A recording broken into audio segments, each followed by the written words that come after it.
Calgary Police Service is investigating after two people were shot downtown last night. At approximately 10:30 p.m. on Thursday, November 5th, 2015, a man and woman, both in their 20s, were standing in the 200 block of 8th Avenue Southwest when a car drove up. The occupants of the vehicle discharged a weapon at the man and woman before fleeing the scene in the vehicle. Both the man and woman were injured as a result and taken to hospital in serious but stable condition. In support of ongoing Guns and Gangs unit investigations, several police units were deployed at the time throughout the city, conducting suppression efforts and directed patrols in relation to the ongoing violence. As a result, they were able to locate a vehicle believed connected to the incident at a gas station in the 2000 block of 16th Avenue Northwest, where the CPS tactical unit took two occupants into custody for questioning. It is not yet known whether the occupants of the vehicle were directly involved in the shooting.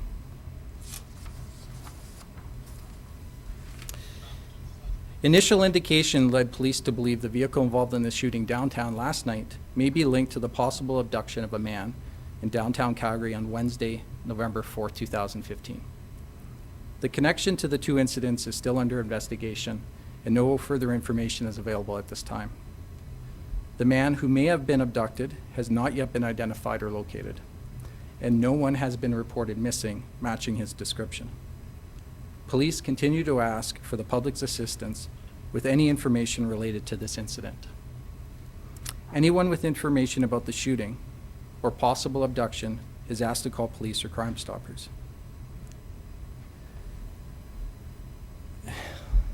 What we believe strongly is when we were investigating the potential abduction, we saw two vehicles that were involved, a blue Dodge Caliber and a gray Chevy Cruze. Those same similar vehicles were involved last night in the shooting. What we believe is that the subjects or the persons of interest that we have in custody may be responsible for multiple violent offenses which occurred in the city. Because we had ongoing suppression techniques that were happening through Guns and Gangs operations, we were able to really quickly and quite aggressively redeploy those resources. And as a result of that redeployment, we were able to recover the blue Dodge Caliber, and from that take two persons of interest into custody. I feel very confident at this point that the people that were involved in the abduction on Wednesday are the same people that are likely involved in the shooting on Thursday, and that we are not looking at random isolated events, that this appears to be much more targeted. And from that, we do have two persons of interest in custody at this time. We do not or have not charged anyone, and we do have those as active investigations. Any questions? Are those two people being treated, or are they being cooperative with us? I don't know where they are with their interviews. Can you give us a sense as to what kind of gun or what kind of weapon was used? Are we talking about automatic, handgun? No, I can't comment on the weapon that was used, sir. People in the restaurant where there were bullet holes in the wall, pretty lucky that nobody happened to be just sitting at one spot. Absolutely. Anytime a firearm is discharged in the city, when you look at the seriousness of the event last night, there's a high risk to the public, and that's why we're being so aggressive right now in the redeployment and the ongoing suppression activities that we're doing. Discharging a firearm, busy area like Stephen Avenue Mall, highly concerning for the police. Calgarians expect to be able to walk down city streets and be safe, and that's why we're being so aggressive in those suppression techniques. You said Guns and Gangs had a big hand in this, especially getting there quickly. Do you believe that this is a gang-related shooting specifically? No, there are absolutely no indications that these events are specifically connected to gangs. The early indications that we have is this is likely going to be connected to drugs. Do you think you've put a stop to what's going on recently, or calm things down a little bit with this arrest? incidents? I think the message is very clear, you know, based on the activities that we're doing and the work we're doing. That is, if you're going to be out in the city and you are going to be doing these activities, the police are here. We will find you, we will arrest you, and we will catch you. And that's really what the message we want to get out there to them.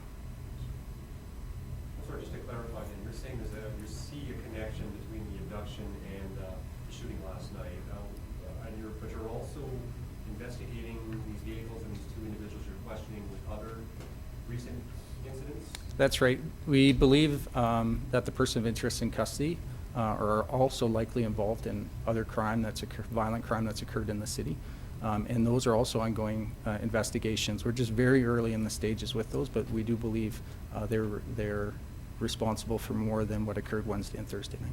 Does that include in any shape or form these other two shootings over the last, the 2 nights previous to that as well? There is no indication whatsoever that these incidents are related in any way to the other shootings. What about the incident on Tuesday downtown, the Dawson Bar shooting? Any indication that that could be related to? No, we have no information or do we believe that there's a connection at this time. So then what other violent incidences, you know, from recent past do you think these individuals might have a connection to? We have had other reported violent crimes. We had, attacks against persons that were occurring, and that's what we believe that they're involved in. They're obviously quite aggressive acts. Were they known to police beforehand? The subjects of interest in our custody are known to police. I don't know if you can tell us now, or maybe you guys can head away, but I just got word from a newsroom that there's an entire, it looks like a tactical team down in Midport. Does that have any relation to this case? I'm not aware of that at all. Anything else? Are the victims cooperating with police? I don't know. The victims are in serious but stable condition in the hospital, so at this time our investigators haven't been able to interview them. Just on the surface of it, I mean, 3 shootings, 3 nights, obviously irregular. For those that are expressing concerns in terms of public safety and the fact that you could be an innocent bystander that you get shot, I mean, what do you guys say to these people? Well, my message would be very clear. We Calgarians expect to live in a safe city. As the Calgary Police Service, and I think as the chief said yesterday, it's our expectation that we're going to make the city safe for them. We are going to deploy the resources that we need to, be aggressive in the investigations, be aggressive in suppression, and we will be putting as many and as all resources we possibly can to make sure that Calgary is a safe city. Just to clarify, is the Dodge Caliber that was allegedly involved in the abduction, have you confirmed that it's the same one?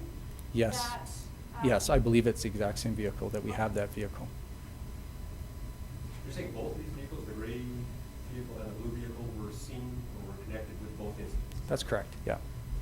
So in the shooting, it was, the gunfire was coming out of the caliber, is that correct? I'm not sure specifically on that, I'm sorry. I just don't have that information. But last night, we know that one vehicle came up to these 2 people who was in their 20s and started firing, is that? There is, out of one vehicle, yes, that's correct. Sorry, I just don't have the answer for you as which one it is.